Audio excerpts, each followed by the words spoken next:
This is a presentation of the Delorean Motor Company. Its purpose is to describe the automobile we propose to manufacture and present our distribution plan. We will now outline the design goals of the Delorean Sports Car. We wanted a two-passenger car that was lightweight, about 2,200 pounds. We established a wheelbase of 95 inches, a width of 72.8 inches, and we gave the design a generous margin of ground clearance. For the tires, we chose a 50 aspect ratio wide section tire, which we feel are the most compatible with our overall performance objectives. We ran tests on the tires and plugged this information into a computer program to design a suspension system which we feel will have superior handling, cornering, and evasive capabilities. All four wheels have independent suspension and disc brakes. We wanted a two-passenger sports car that offered ample headroom and legroom in a broad, comfortable interior. We'll have a rear-mounted engine, not only for the weight distribution, but so we can develop the front of the car to crush at a controlled deceleration rate. We specified a low-drag profile, overall height 46 inches, and guiding every decision was our objective of good economy, performance, safety, and serviceability. The underbody structure of the Delorean Sports Car consists of two large molded parts. Onto the lower body structure, we can lay most of the wires and plumbing that run from the front of the car to the rear. We will then mold another large part, which we lay over the first to form a single one-piece underbody. It's what you might call a bifunctional structure. Both frame and body are one. The fuel cell will be located in the center of the underbody, as well protected as it possibly can be. The balance of the body will be made up of large panels, resulting in a major reduction in the number of body parts. Each part will be identical and self-fixturing. Very few mechanical fasteners will be required. Sections of the body are built with a box type or sandwich construction. This feature contributes to building an extremely strong yet lightweight car. Also, the structural fiberglass laminate body will be highly resistant to corrosion, even Midwest road salt. And in the components underneath, we're planning to use stainless steel in certain chassis parts. And where we don't use structural plastic or stainless, we will apply multiple anti-corrosion coatings to carbon steel. You probably never had to sit in a design meeting trying to decide what colors a car should be offered in. It's like going out with your wife to pick out wallpaper. We're happy to report that with the Delorean Sports Car, we're planning no such meetings. For to paraphrase a pioneer in this business, you can have any color you want, providing it's stainless. The exterior surfaces of the Delorean Sports Car will be brushed stainless steel. The fenders are designed to be mechanically attached to the underbody for quick removal, for service and repair. First, we established our design objectives, and next we set out to create the styling that reflected these objectives. The engineering parameters and preliminary sketches were taken to Italy, to a man who many feel is the most inspired automobile designer working today, Giugiaro. We asked Giugiaro if he could work within these parameters, and we believe he has. Ladies and gentlemen, the Delorean Sports Car.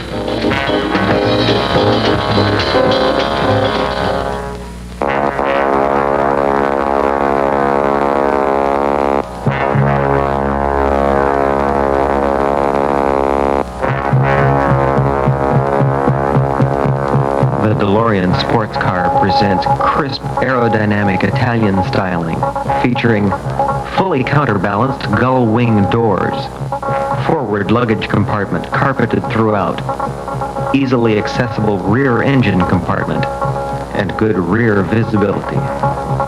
The doors open into an interior that has been designed as a place to either relax or compete. The Delorean Sports Car. Our planned power source is a Renault overhead cam light alloy V6. In conjunction with a curb weight of 2,200 pounds, our objective is to provide 0 to 60 acceleration in less than 8 seconds, and fuel economy that gives 20 miles per gallon in the city and 30 miles per gallon on the highway. For reliability and dependability, we plan to use high-volume, readily available and tested parts for a majority of the chassis components. Advanced occupant protection is one of our key design goals, which includes superior braking and evasive capabilities, aft-mounted engine, and passive restraints as standard equipment. What we plan is a car in which both driver and passenger can survive a 40-mile-per-hour plus barrier crash, equivalent to an 80-mile-an-hour closing speed head-on collision with another vehicle of equal mass. Now, where are we going to position this car in terms of price? Our objective is to price the Delorean Sports Car competitively with such cars as the Corvette and Porsche 924. In styling, we're 6 inches lower than the Mercedes 450 SLC, 3 inches wider than a Lamborghini Urraco, and I hope you agree, as good looking as anything available at any price. Let's talk about distribution. We're conducting informational meetings throughout the United States. That completes our outline of the marketing rationale, product development, and distribution plan for the Delorean Motor Company. Now you tell me, if you had this car sitting on your showroom floor, do you think you'd have people coming in to look? We believe it will be a natural traffic builder. We're out to sell our own cars, but in the process, we may move a few for the other guys, too.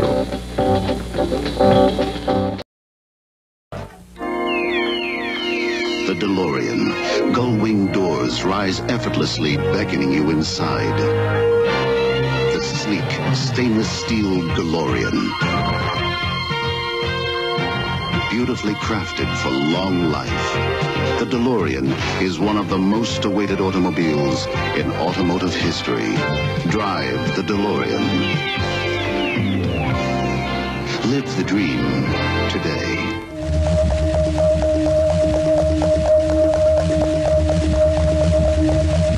When Lotus engineers took delivery of the prototype, they didn't exactly jump up and down. The body was as stiff as jelly, and it handled like a duck on an ice rink. Chapman pressed for a mid-engined layout, but Delorean wanted to woo the swinging bachelor with room behind the seats for a set of golf clubs. Delorean wouldn't budge, and the engine was banished to the back. And that's not all. Delorean had boasted endlessly about the car's ability to withstand crashes, and key to that was a new form of technology called ERM, elastic reservoir molding. He wanted the whole underside made out of this, but Lotus took one look at it and said this will not work, and binned it, reverting instead to resin technology and a conventional chassis. So all those much vaunted promises that Delorean had made about the car being technically audacious, gradually, one by one, they were disappearing into the ether. To fix the floppy body, Chapman's team simply grafted on the steel backbone from their own Esprit. As time went on, the car's design owed less and less to Delorean and more to Lotus. John Delorean's dream was very much based on this premise of providing a safer motor car, a more fuel-efficient motor car, something that would almost last forever, very competitive in the marketplace. The reality, unfortunately, because of the limitations on the powertrain and the configuration and so on, was very different, and we never, ever achieved the dream. But Johnny wasn't worried. He was more interested in managing money. The company that ran the Belfast factory was based in New York, and he owned 84% of it. The British government may have co-owned Dunmurray, but they couldn't touch him in the States, where he paid himself a whopping $500,000 a year. He had a very much of a jet-setting lifestyle. He had apartments in New York. He had several ranches at the time. He had a very expensive way of running his end of the business.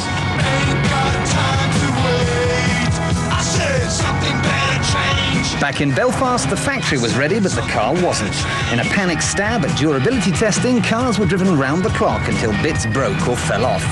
Delorean knew it took 5 years to get a car into production, yet he was pushing for 2. Despite the best efforts of the workforce, it was a deadline that inevitably brought a blizzard of problems.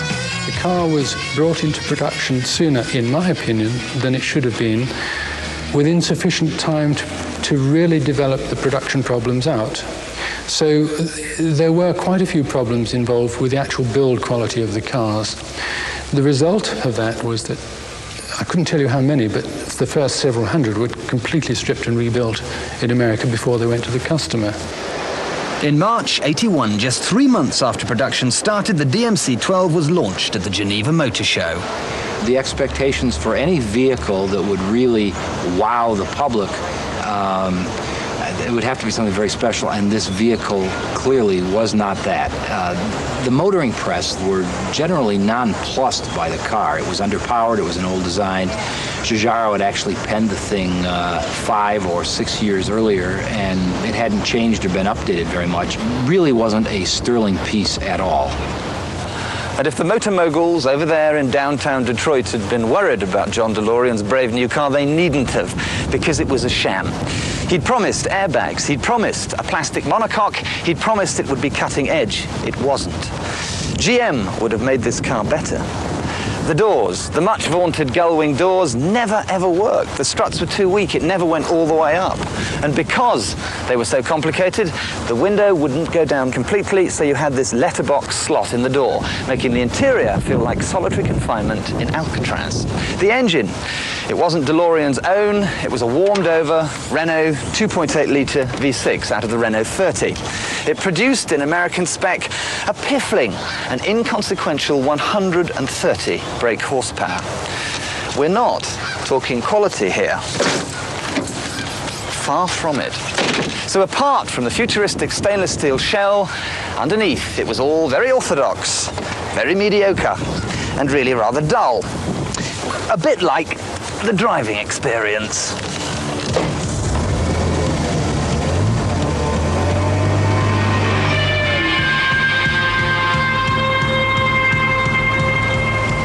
It really does feel like a tomb in here. It's dark, it's oppressive, it's claustrophobic, and a very plasticky tomb at that. Look at this window switch.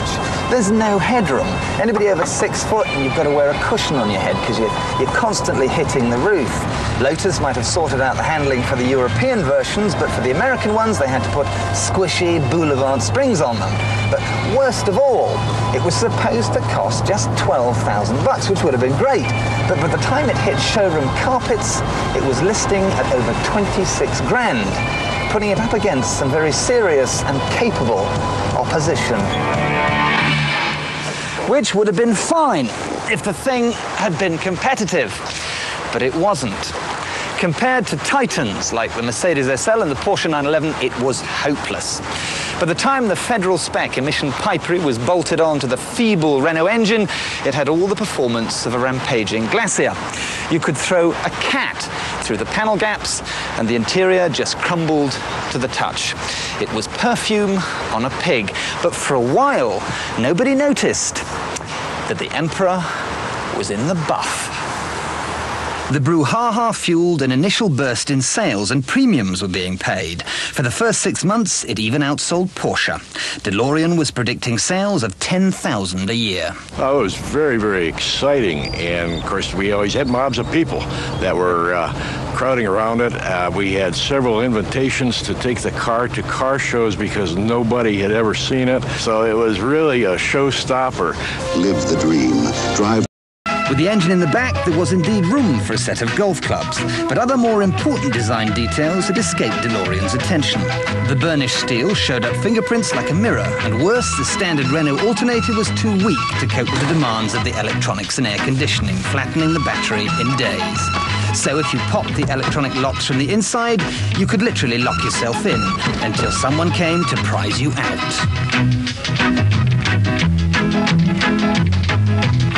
Mr. DeLorean was in fact trapped in the car on one occasion. As these things happen, it couldn't happen to a nice chap. The door locks failed at the critical time. He was at a reception in London and he just couldn't get out. But it was sorted in due course, but it certainly got things going at the factory.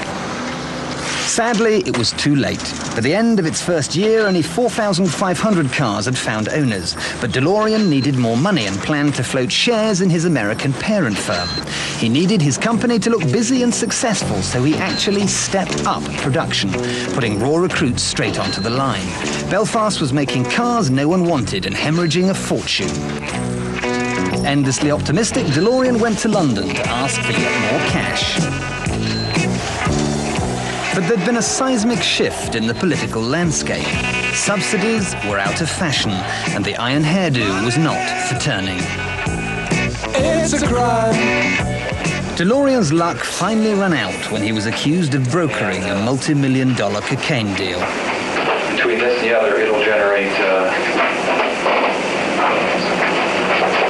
about 4.5, not less than 4.5 mil.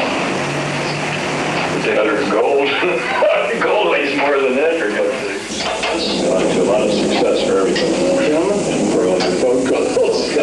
Thank you. The feds had filmed the whole thing. Very well. With the FBI. You're in the arrest for narcotics violation. DeLorean was going down. Or he would have been if the judge hadn't accused the FBI of entrapment.